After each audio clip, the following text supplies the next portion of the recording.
안녕하세요. 닥터 빌리프 김재우. 문성진 원장입니다. 저희가 지난번에 미니 거상에 대해 이야기해보는 시간을 가졌었죠? 맞아요. 오늘은 미니 거상에 이어서 남녀노소에게 인기가 많은 이마 거상 수술에 대해서 얘기해보고자 합니다. 특히 이제 상담을 하게 되면은 원장님 어떤 고정 장치를 이용하시나요? 어떻게 고정하시나요? 라는 질문을 많이 받게 돼요. 그래서 오늘은 이마 거상에서 사용하는 고정 방법에 대해서 문 원장님과 좀 집중적으로 얘기를 나눠보고자 합니다.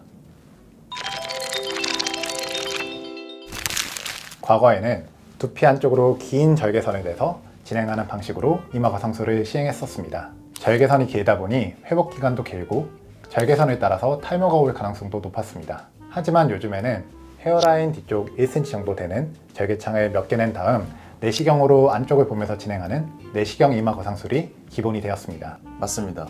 절개창을 통해서 뼈와 이마, 눈썹 주변 조직들을 박리하게 되고 추미근이나 눈썹 내림근 같은 이마를 처지게 만드는 근육들을 절제를 하게 돼요. 그리고 박리된 조직들을 위로 끌어올려서 고정하게 되는 수술이 되겠습니다. 이때 고정하는 방식의 차이가 좀 있죠? 네, 맞습니다. 크게 두 가지 방법이 있는데요. 먼저 첫 번째로 본 터널링 방식. 의료용 드릴로 미세한 구멍을 통해서 실을 걸고 두피를 고정하게 됩니다. 이 실들은 6개월에서 8개월 정도가 지나면 자연스럽게 녹기 때문에 전혀 몸에 남지 않습니다. 두 번째로 엔도타인 방식인데요. 뼈에 전용 드릴을 통해서 구멍을 내고 엔도타인을 고정한 다음 그 엔도타인에 다시 조직을 고정하는 방식입니다. 엔도타인이라는 단어가 좀 생소하실 수도 있는데요.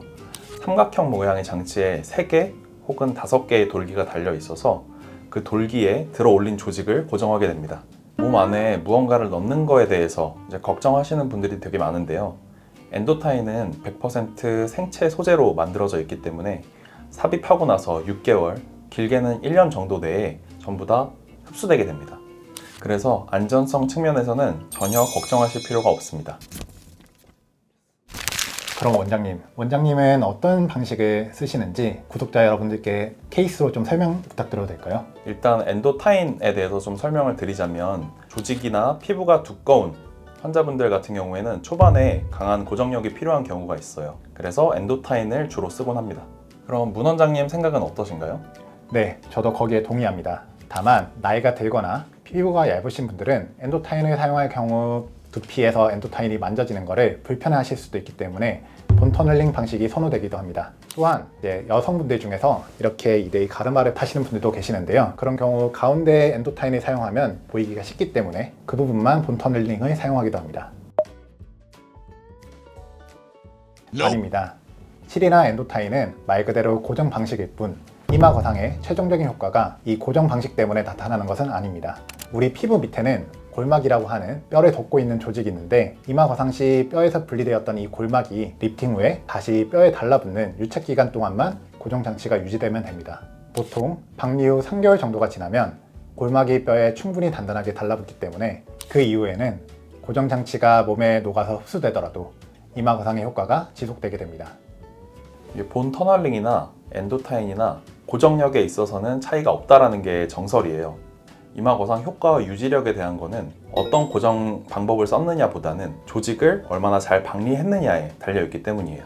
개인적으로 초반 고정력 같은 경우에는 이제 엔도타인이 더 좋다고 생각이 들긴 하지만 피부가 너무 얇으신 분들 같은 경우에는 미니 엔도타인이라 그래서 돌기가 3개짜리인 제품들도 사용하고 있긴 합니다. 고정력은 유지하면서도 부피감은 줄어서 두피에서 만져지는 느낌이 훨씬 덜합니다. 그래서 저희는 피부 두께나 조직의 무게감 등을 고려하기도 하고 이마 거상을 통해 개선하고자 하는 방향성에 따라서 개인 맞춤으로 저희 추천드리고 있습니다. 그리고 조직을 박리하고 나면 아래에는 두개골, 즉 뼈밖에 남지 않습니다. 그래서 어떤 방식을 사용하든 뼈에 고정을 할 수밖에 없습니다. 그렇기 때문에 많은 분들께서 뼈에 구멍을 내면 위험하진 않나요? 라고 질문을 주십니다. 그렇지만 그런 걱정은 전혀 하지 않으셔도 된다고 말씀드리고 싶습니다. 엔도타인 같은 경우에는 전용 드릴이 있어서 일정 깊이 이상으로 들어가지 않도록 안전장치가 마련되어 있습니다. 반면에 본 터널링은 엔도타인보다는 수술자의 기술이 좀 더 요구되긴 합니다. 엔도타인은 홈을 내고 장치를 삽입하기만 하면 끝이라서 비교적 간단하지만 본 터널링은 드릴로 뼈에 구멍을 뚫고 실을 통과시켜서 골막을 고정시키는 방식이기 때문에 수술 시간도 의사마다 개인차가 있을 수 있어요. 이마 거상에 대해 설명을 드릴 때 뼈에 구멍을 내서 고정을 한다고 하면 그 홈은 계속 파여 있는지 궁금해 하시는 분들이 되게 많더라고요.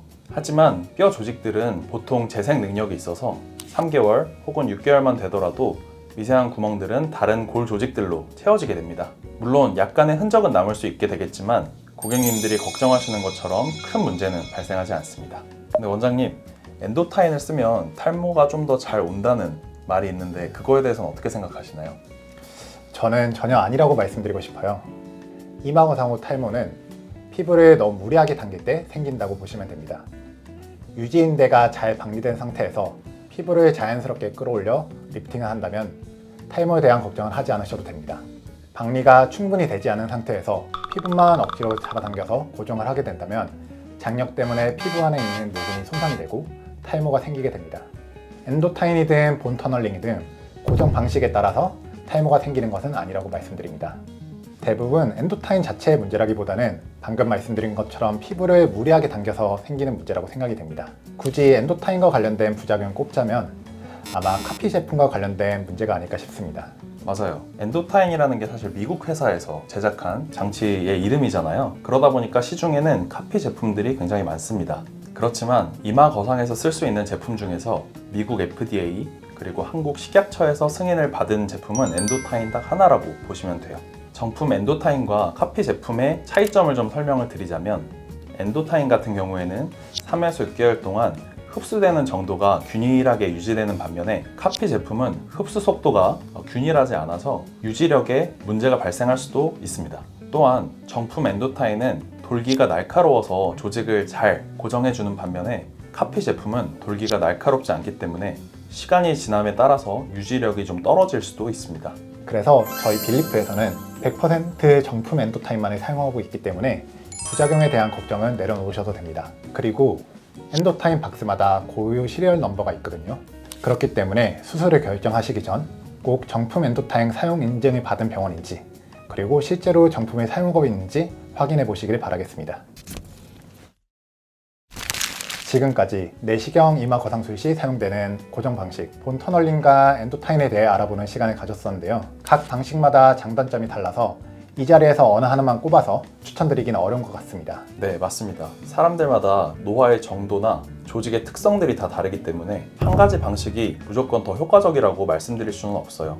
그래서 전문의와 꼭 상담을 하시고 조직의 특성이나 본인이 원하는 효과에 따라서 적합한 방식을 선택하시는 게 가장 좋겠습니다. 네, 저희 빌리프 성형외과에서는 본 터널링과 엔도타인 두 가지 방식을 실제로 모두 사용하고 있고 어느 쪽을 우선시하기보다는 고객님들의 특성과 연령을 고려해서 추천드리고 있으니까요. 이마 거상을 고민 중이신 분들이라면 상담 예약 후 마음 편히 방문해 주시길 바라겠습니다.